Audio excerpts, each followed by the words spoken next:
Hello viewers, আসসালামু আলাইকুম। হুমায়রা রান্নার রেসিপি থেকে সবাইকে আন্তরিক অভিনন্দন ও শুভেচ্ছা জানিয়ে আজকে আমি আপনাদের সাথে শেয়ার করব অল্প সময়ে কিভাবে কাচ্চি বিরিয়ানি রান্না করা যায় সেই রেসিপিটাই আপনাদের সাথে শেয়ার করব। চলুন দেখে নেওয়া যাক।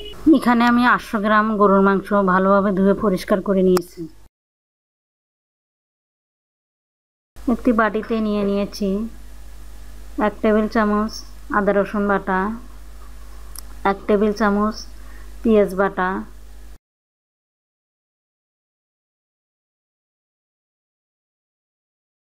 1.5 টেবিল চামচ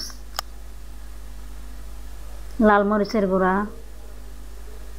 1/2 টেবিল চামচ ধনিয়ার গুঁড়া, 1/2 টেবিল চামচ জিরা বাটা, স্বাদমতো লবণ।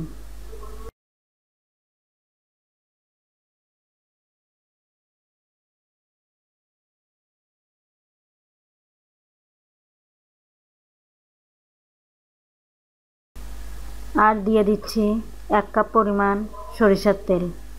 এখন চামচের সাহায্যে সবগুলো মশলা মিশিয়ে নিচ্ছি।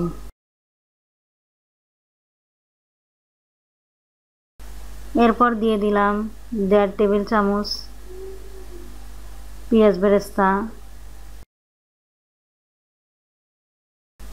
আর বিরিয়ানির মশলা আমি বাসায় তৈরি করেছি, সেগুলো দিয়ে দিলাম 1 টেবিল চামচ।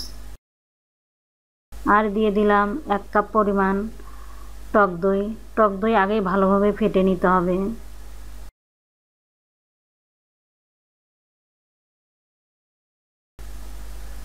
এখন ভালোভাবে সবগুলো উপকরণ মাংসের সাথে মিশিয়ে নিতে হবে।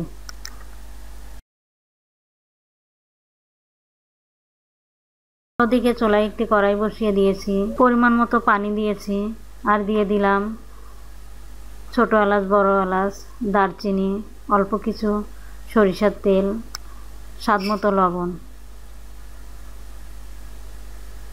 এরপর দিয়ে দিলাম 400 গ্রাম পরিমাণ পোলার চাল।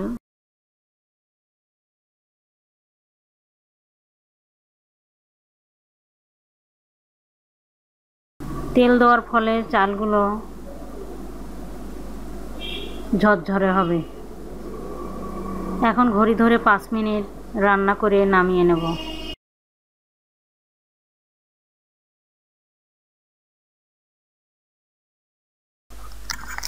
একটি জয়িত্রী দিয়ে দিচ্ছি। আমি কাচ্চি বিরিয়ানি প্রেসার কুকারে রান্না করব, তাই ঢেলে দিচ্ছি মাংসগুলো। এই মাংসগুলো আমি রাত্রেই মশলার সাথে মেখে রেখে দিয়েছিলাম নর্মাল ফ্রিজে। এতে করে সহজেই মশলাগুলো মাংসে প্রবেশ করবে, খেতে খুবই টেস্টি হবে।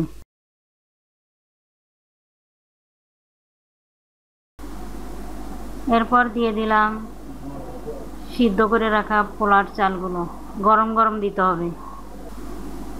এরপর দিয়ে দিলাম আগে থেকেই কয়েক টুকরা আলু ভেজে রেখেছিলাম, সেগুলো দিয়ে দিলাম। দিয়ে দিচ্ছি 1 টেবিল চামচ পরিমাণ গুঁড়া দুধ।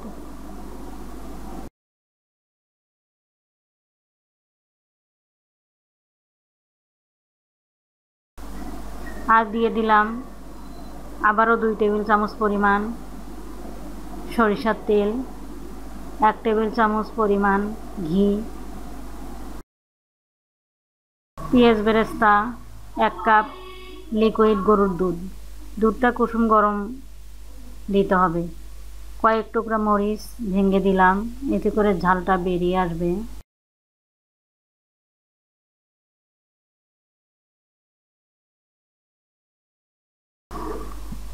বিশ মিনিট রান্না করে নেব। এ সময় চুলার আঁচটা একদম প্রথম 5 মিনিট হাই ফ্লেমে দিতে হবে, পরে 15 মিনিট লো আঁচে রান্না করে নেব। দেখুন, ঢাকনা খুলে দেখাচ্ছি।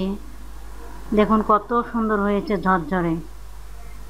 খুবই লোভনীয় রেসিপি। আপনারা চাইলে অল্প সময়ে কম উপকরণে বাসায় কাচ্চি বিরিয়ানি রান্না করতে পারেন। এভাবেই একবার রান্না করে খেয়ে দেখুন, দারুণ লাগবে। আর যদি ভালো লাগে একটি লাইক দিয়ে শেয়ার করবেন, কমেন্টস করবেন, সাবস্ক্রাইব করে বেল বাটন অন করে দিতে ভুলবেন না। ধন্যবাদ, ভালো থাকবেন।